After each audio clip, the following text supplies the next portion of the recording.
But now I would like to welcome Mary McVie from the University of Albany, who is the chair of the Oscar Causey Award Committee. Mary? Thanks, David. I should acknowledge too that my Albany colleagues might wonder why I'm in Buffalo, so University of Buffalo. um, so it's my pleasure to serve as this year's chair of the Oscar Causey Award Committee. And Dr. Oscar S. Causey was the founder of LRA, formerly NRC, and served many years as the chair of the executive committee. The Oscar S. Causey Award is awarded annually to honor an LRA member for outstanding contributions in literacy research. The Oscar S. Causey Award was first presented in 1967, and all of the previous winners are listed on the LRA website. I'd encourage you to read that. It's like a who's who of literacy research. At this time, I would like to acknowledge the Oscar Causey Award Committee members who do a yeoman's work really reviewing these amazing nominees that we receive. Our committee members this year were Peggy Albers, Ana Cristina da Silva, Julie Coro, Rahat Zaidi, Ian O'Byrne, and Freddie Hebert. Thank you for your service to LRA and to the challenging work that you've done identifying this year's award winner. As many of you know, it is the tradition of the Oscar S. Causey Award that the former year's awardee would give a presentation. The awardee from 2019 was William Teal, who many of us knew as Bill. And unfortunately, Bill passed away before he received this award. While he is not here with us in person today, he is here with us in spirit. And also at this time, I would like to invite Bill's partner and wife, Junko Yokota, to say a few words.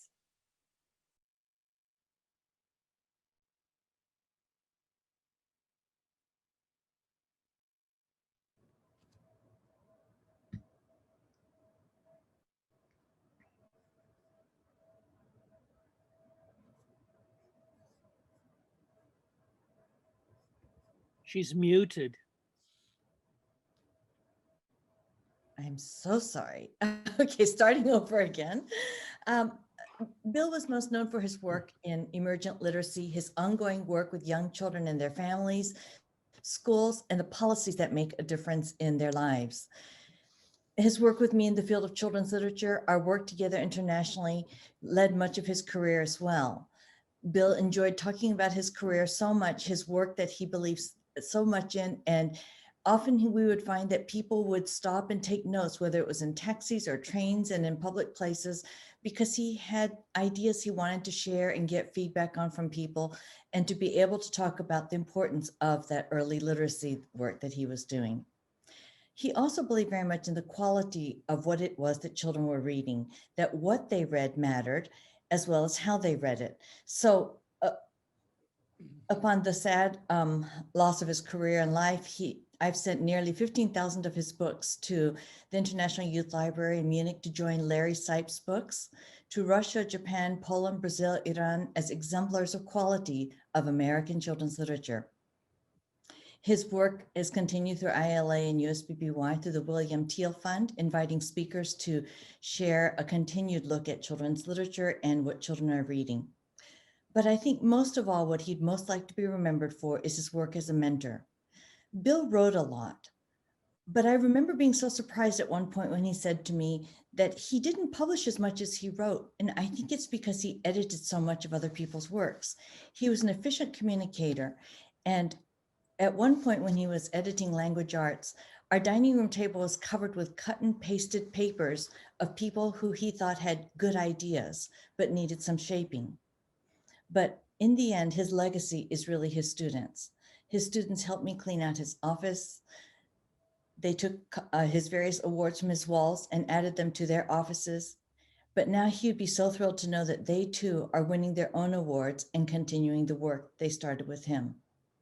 I'd like to thank his UIC colleagues, Jim Gavelek and Taffy Raphael, for nominating him, to Ari Rasfar and the 2019 Oscar Causey Award Committee for selecting him, And truly, he would have been so appreciative for this capstone to his career.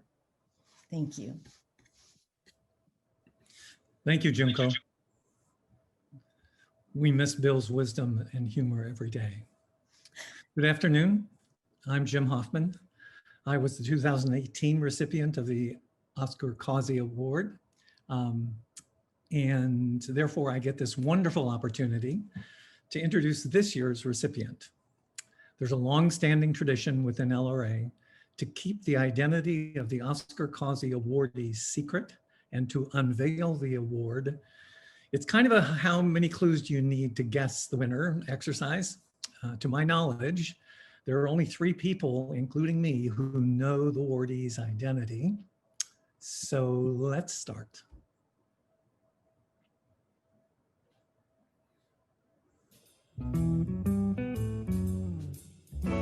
Our mystery honoree was born in a part of the country where the weather is as warm as cherry pie fresh out of the oven, which as a young child allowed her to play outside all year long. She particularly loved playing in the park across the street from her house, where she often recruited the neighborhood children to join her. When she was unable to recruit a playmate, she played alone in her backyard, and this allowed her the time and the space to explore and express her innermost thoughts and feelings, hopes and fears, likes and dislikes. Through play, she learned that she could make decisions without penalty or fear of failure. Play allowed her to gain control of her thoughts, feelings, actions, and helped her to achieve self-confidence. When our mystery honoree was not playing, she often read books to her dog, Tony, and when Tony got bored and ran away, she read to her dolls. She was confident that her dolls would not become bored. She could count on them to listen carefully, even when she mispronounced words. She gradually gained enough confidence to read to some of the neighborhood children, members in her brownie troop, and as she graduated to Girl Scouts, to members of the troop as well. When she recognized early on that she was a good reader, she also noticed that some of her friends were not. She wanted to do something to help her friends become better readers, so she set up a reading group in her backyard. Of course, she was the teacher. Although our mystery honoree loves to read, she also loves music. She took piano lessons where she learned to perform in recitals and serve as the pianist for the youth department at her church. And even though she loved church music, she was passionate about the Beatles, Elvis Presley, and Watch an American Bandstand. She quietly admitted to some of her friends that she also liked soul music, which was something new for the girls in her community. Nevertheless, our honoree loved listening to some of Motown's greatest artists, like Stevie Wonder, Aretha Franklin, and The Temptations. She enjoyed watching Soul Train every Saturday morning. She encouraged her friends to watch Soul Train so that they could learn some of the new dance moves. She told them that the dancers on Soul Train really knew how to rock. Through elementary school, high school, and college and beyond, our mystery honoree was immersed in advocating for change and operationalizing it. Advocacy became a way for our mystery honoree to support and promote the interests of people in her community and the children in her own classroom and school. At her elementary school, she noticed that some children needed shoes and coats and gloves and hats. So she asked her parents and later her elementary school principal if they could help. She and her friends with organizing how to collect the shoes, coats, gloves, and hats. The project was a success, and she continued this project throughout her middle school years. In high school, she asked her father, who was a very prominent person in the community, why were Black people treated differently from white people? In particular, she questioned why Black people could not vote. So during her high school and college years, she became involved in voter registration. She did not fully grasp the retrogression of voting rights in the U.S. or the difficulties that Black people faced when they exercised their right to vote. When Black children were bused to her high school, most of her friends did not like it, but she reached out and welcomed the Black students. She believed that America can and should be the land of opportunity for everyone. She began her journey, as the late Congressman John Lewis would say, by getting into good and necessary trouble in supporting the notion of, if you see something, say something. She learned, if they don't give you a seat at the table, bring a folding chair. She learned to think unthinkable thoughts, meaning she felt that she could do what she envisioned, even though several people told her that she could not. Moreover, she learned, If your dreams do not scare you, they are not big enough. During her college years, she joined a sorority where the 5-point programmatic thrust included economic development, educational development, international awareness and involvement, physical and mental health, and political awareness and involvement. Our mystery honoree acknowledges that change always brings an element of the unknown and often a sense of unease. Our honoree also knows that it is important to remember that fear is always easier to manipulate and market than creative solutions to real problems. As a result, she learned you should never let your fears prevent you from doing what you know is right. Advocacy and service prepared her for a career in research and teaching that she envisioned early on in her life. She also learned early on that advocacy required time, dedication, and patience. Our mystery honoree did not join the Peace Corps, but she has been an agent of peace and progress throughout her life. Outside of what she learned in her home and community, membership in the Girl Scouts offered her leadership development experience. Later in her career, she received a W.K. Kellogg National Fellowship, which enhanced her leadership skills and allowed her to travel to places that she had read and dreamed about as a young child. Our honoree graduated with her PhD in reading from the University of Wisconsin at Madison in 1979, mentored by Wayne Otto, Dale Johnson, Kenneth Doolan, Penelope Peterson, and Richard Smith. She then joined the faculty at a Southwest university and later joined the faculty of a Midwest university, where she immersed herself in reading and teaching with a particular focus on literacy teacher education. She was encouraged by her colleagues over 35 years ago to attend the National Reading Conference in Austin, Texas, and NRC LRA continues to be her literacy home. 41 years later and still counting, our honoree continues to practice alongside teachers, families, and children. Our honoree is a beacon of light for her family and her friends in the U.S. and globally. She is deeply indebted to her colleagues throughout the U.S. for the valuable mentoring and perspectives they have provided, enabling her to serve as a critical mentor.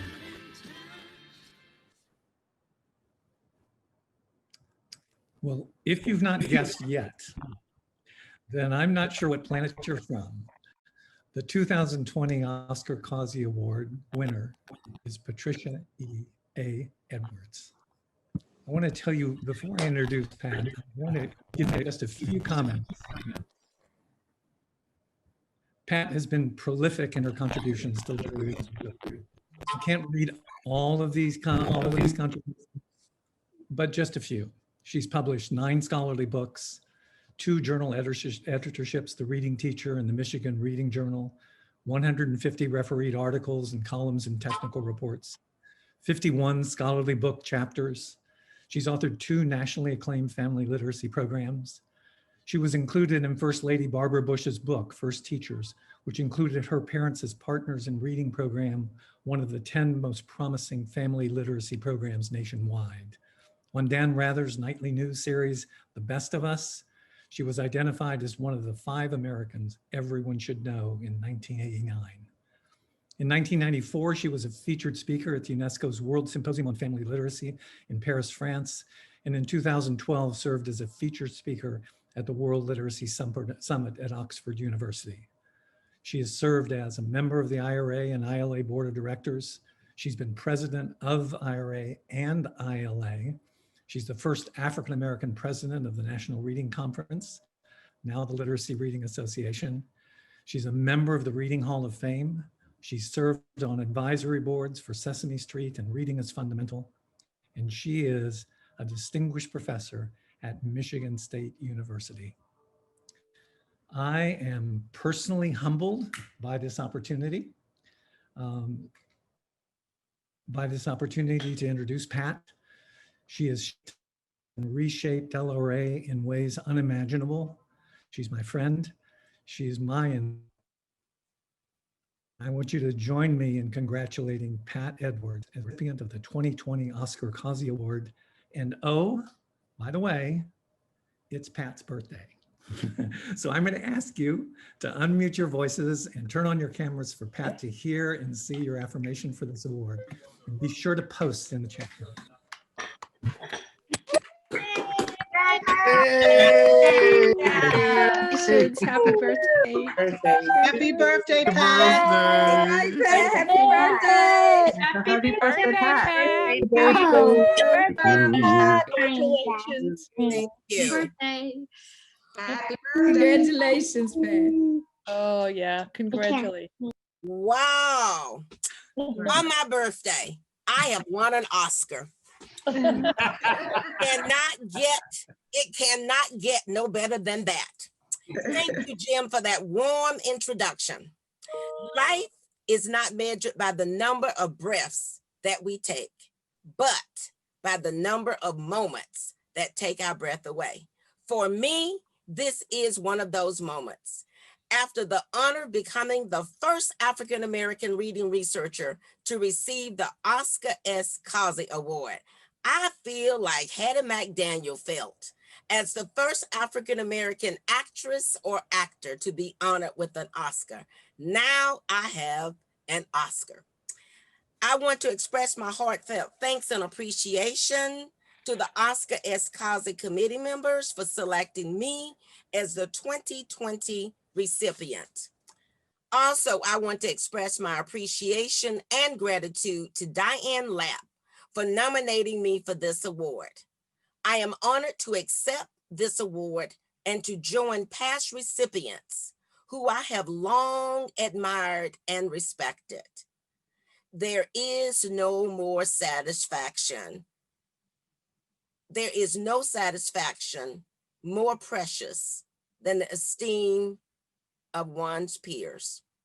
Thank you very, very, very much for this award. And you see all of my nice balloons? Thank you, thank you, thank you.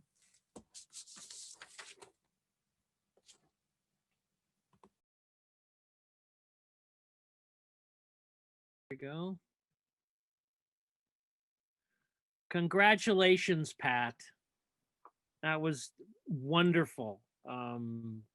I love those little figures with their eyes blinking of your committee on the video. That was really wonderful. And your longtime interest in social issues and humanity is really inspiring. Thank you very much for your presence in LRA. We really appreciate it.